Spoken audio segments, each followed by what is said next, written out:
اتحاد کی قیمت۔ آج ہر آدمی اتحاد پر بول رہا ہے، ہر آدمی اتحاد پر لکھ رہا ہے، مگر کہیں بھی اتحاد قائم نہیں۔ اس کی وجہ یہ ہے کہ ہر چیز کی ایک قیمت ہوتی ہے، اسی طرح اتحاد کی بھی ایک قیمت ہے۔ لوگ اتحاد کی باتیں کرتے ہیں مگر اتحاد کی قیمت دینا نہیں چاہتے۔ یہی وجہ ہے کہ کہیں اتحاد قائم نہیں ہوتا۔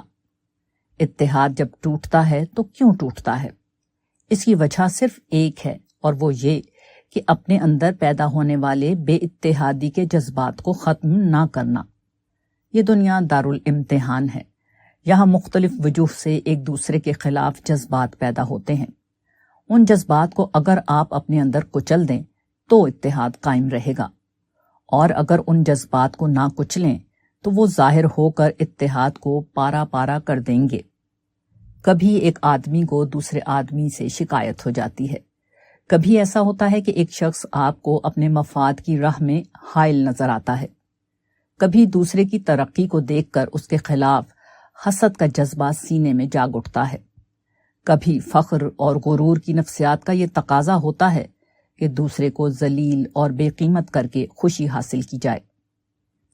اس قسم کے تمام مواقع آدمی سے ایک قیمت مانگتے ہیں، یہ قیمت کہ وہ اتحاد اور تعلق کی فضا کو باقی رکھنے کے لیے اپنے آپ کو دبائے، وہ شکایت اور تلخی کو برداشت کر لے، وہ اپنے مفاد کی بربادی پر راضی ہو جائے، وہ دوسرے کی ترقی پر خوش ہونے کا حوصلہ پیدا کرے، وہ گھمنڈ کے جذبات کو تواضع کے جذبات میں تبدیل کر لے۔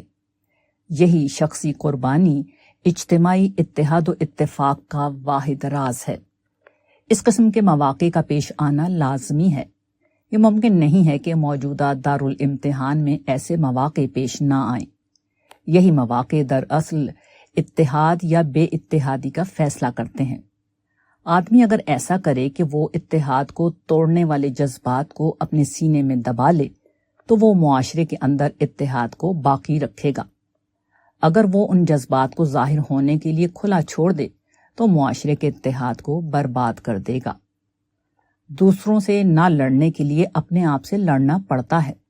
چونکہ لوگ اپنے آپ سے لڑنے کے لیے تیار نہیں، اس لیے دوسروں سے ان کی لڑائی بھی ختم نہیں ہوتی۔